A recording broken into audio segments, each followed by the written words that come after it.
Our purpose has never been to hold the Attorney General in contempt. Our purpose has always been to get the information the committee needs to complete its work that it is not only entitled to, but obligated to do. We had offered the department an accommodation to address its concerns about information related to ongoing prosecutions. If the Justice Department had delivered the documents they freely admitted they could deliver, we wouldn't be here today. I must say, Mr. Chairman, I am offended personally by your calling the Attorney General a liar.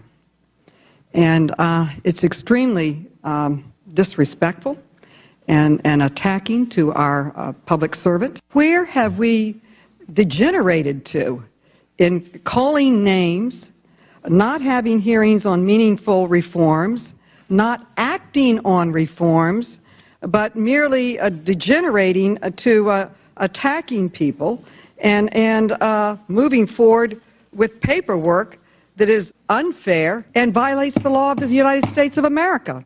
Now, somebody once said living well is the best revenge. Now, what living well means is up to you. To me, it's a few people I can talk to and have a meal with, which is very rare in this world. So last night, I got to tell you, as I told you I would, a man in the street story. I go up to North Beach Restaurant. Lorenzo had been away for 10 days.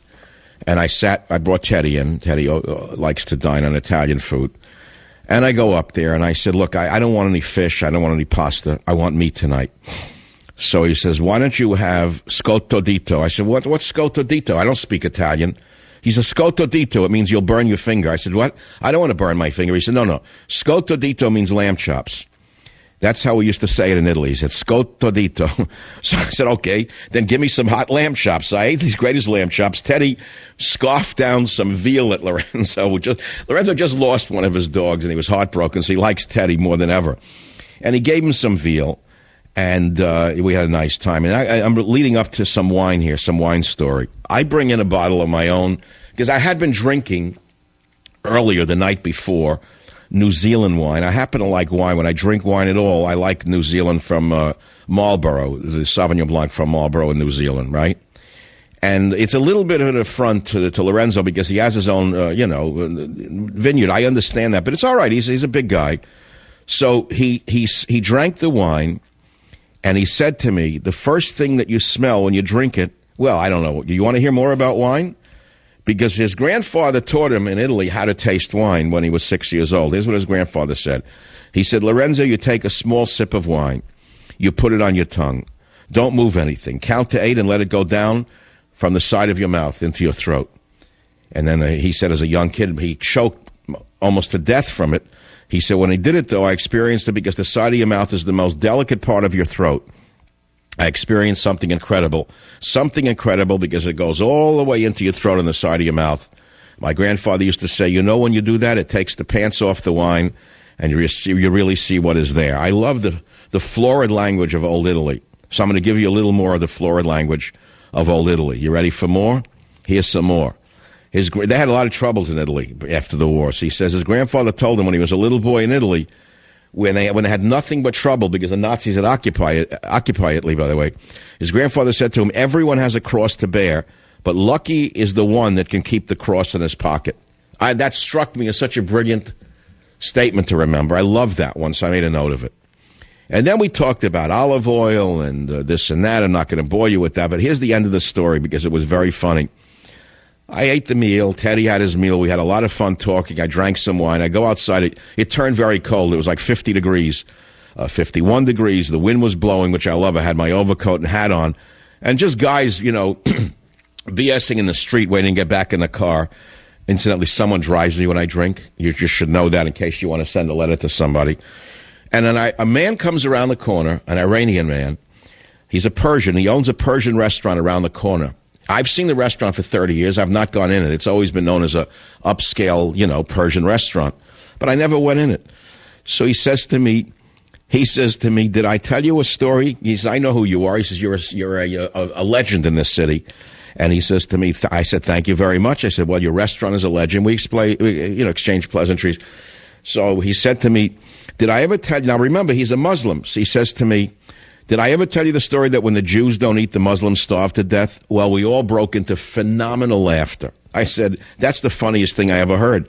He was, of course, referring to the days of the Jewish holidays when Jewish people generally don't go to restaurants. So here is a Muslim guy who owns a Persian restaurant, and he says, we have a saying in the restaurant business that when the Jews don't eat, the Muslims starve to death. I said, I got to say that on the radio tomorrow.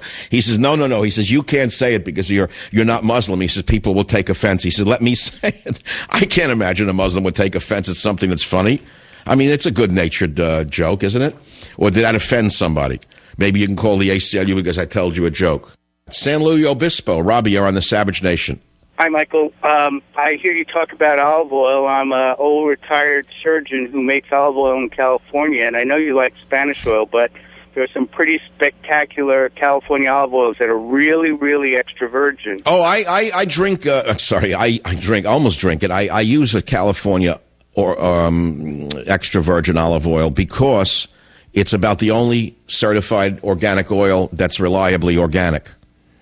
Yeah, we really police ourselves. The California Olive Oil Council, we have the highest standards in the world for the certification as extra virgin. And I really, believe me, I'm an olive oil fanatic, and I do love, yes, I like Spanish olive oil, but the fact of the matter is there are trees here in California that are not quite 1,000 years old, but they're some phenomenally old trees. And if they're new trees, they're made from cuttings from Spanish cuttings, weren't they, some of them? Some of them, yes. But, yes, and the reason I like Spanish olive oil in general is because it's a lower acid oil. Am I correct in that? It is, but we make a very unique varietal from Italy that's also very, very low in acidity. And one of these days, I'd love to get you to try it. So let me ask you something. My friend Lorenzo in North Beach Restaurant has a vineyard. I was there when he cut down the trees and put in his vineyard. So I asked him why his oil is amazing from his vineyard up. You probably are familiar with it, Petroni oil. So I said, well, what are your olive trees from? He said, the cuttings are from Tuscany, and they're a mixture of, listen to this, Lacino, Pendolino, Moraiolo, Coratina, and Frantoio, which he says is the classical Tuscan blend. Does that make sense to you? Those are the traditional Tuscans. Almost every Tuscan blend that you'll buy in California are from those trees. More Frantoio, Lacino, Pendolino, either Moraiolo or Merino. And there's some folks up in Sonoma that have just been